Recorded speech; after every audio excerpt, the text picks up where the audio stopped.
നിങ്ങളുടെ favourite shows ഇനി ഒരിക്കലും മിസ്സാവില്ല. ഇപ്പോൾ C5 കാണും നിങ്ങളുടെ ഫേവറേറ്റ് ഷോസ് തികച്ചും സൗജന്യമായി. കൊള്ളാം, നീ നല്ല നടനാ. രാത്രിയെന്നോ പകലെന്നോ വ്യത്യാസമില്ലാതെ നീ ഇവളെ ചുറ്റിപ്പറ്റി നടന്നപ്പോഴും അതിന് ഇങ്ങനൊരു മുഖം ഉണ്ടെന്ന് ഞാൻ അറിഞ്ഞില്ല.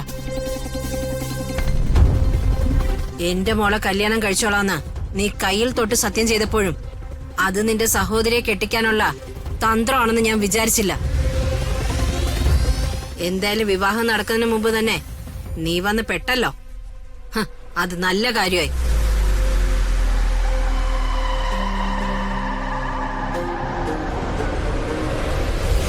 രണ്ട് വിവാഹങ്ങളാണ് നമ്മൾ ഒരുമിച്ച് ഉറപ്പിച്ചത്. എന്റെ മകന്റെയും എന്റെ മകളുടെയും. രണ്ടിൽ ഒന്നിനു പോലും തടസ്സം വന്നാൽ രണ്ടും നടക്കില്ലെന്നാ നമ്മൾ തീരുമാനിച്ചത്. എന്റെ മകളുടെ വിവാഹം നടക്കില്ലെന്ന് ഇതോടെ തീരുമാനമായില്ലേ? അപ്പോ മകന്റെ വിവാഹം നടക്കില്ല.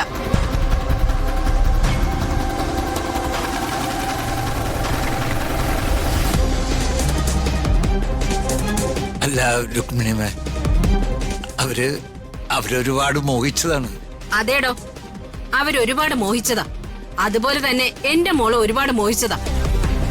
ശരിക്കും പറഞ്ഞ എന്റെ മോൾ ഇവനെ മോഹിച്ചത് കൊണ്ടാ ഞാൻ ഈ കല്യാണത്തിന് സമ്മതിച്ചത്. അവളുടെ സന്തോഷത്തെക്കാൾ വലുതായിട്ട് ഒന്നും തന്നെ ഈ ലോകത്ത് ഞങ്ങൾക്കില്ല. തകർത്ത് കളഞ്ഞില്ലേ എല്ലാം?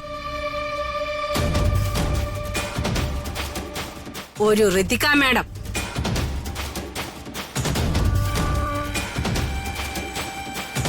ഇവനും അവളും കൂടി ഒന്നിച്ച് കറങ്ങി നടക്കുന്നത് കണ്ടിട്ടും ഒരു പൊട്ടിയെ പോലെ ഇവനെ സ്നേഹിച്ച എന്റെ മോളെ ഞാൻ ഇനി എന്ത് പറഞ്ഞ് സമാധാനിപ്പിക്കും?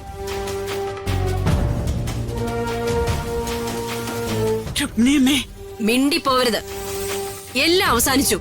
മതി. അമ്മ എന്താ ഇങ്ങനെ? ഇതിൽ ശ്രീ എന്ത് പിഴച്ചു? എന്റെ മോളുടെ ജീവിതം തകർത്ത അവന്റെ സഹോദരിക്ക് ജീവിതം കൊടുക്കാൻ എനിക്ക് ഒരു ഉത്തരവാദിത്വം ഇല്ല. എല്ലാ പേരോടായിട്ട് പറയുക, എന്റെ മകന് വേണ്ടി നിശ്ചയിച്ച ഈ വിവാഹത്തിൽ നിന്ന് ഞങ്ങൾ പിന്മാറുന്നു.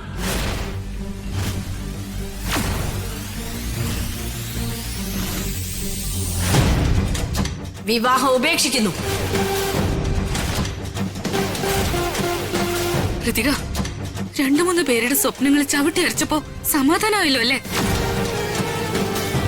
മാഡം മാഡം എന്ന് വിളിച്ച് ഏട്ടൻ കൊണ്ടു നടന്നപ്പോഴും എന്ത് കാര്യത്തിനും നിങ്ങൾ ഏട്ടനെ വിളിച്ചപ്പോഴും ഇങ്ങനൊരു ചതി ഞങ്ങൾ പ്രതീക്ഷിച്ചില്ല.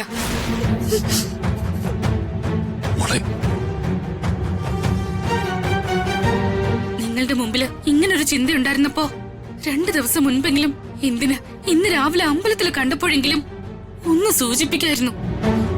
എങ്കിൽ ഞാനിങ്ങനെ ആൾക്കാരുടെ മുമ്പില് വേഷം കെട്ടി നിൽക്കില്ലായിരുന്നു.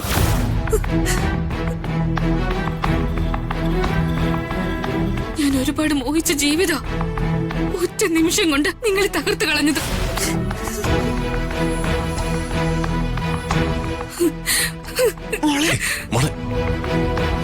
ഡൗൺലോഡ് ചെയ്യൂ C5 ആപ്പ്. കാണൂ എല്ലാ എപ്പിസോഡുകളും സൗജന്യമായി.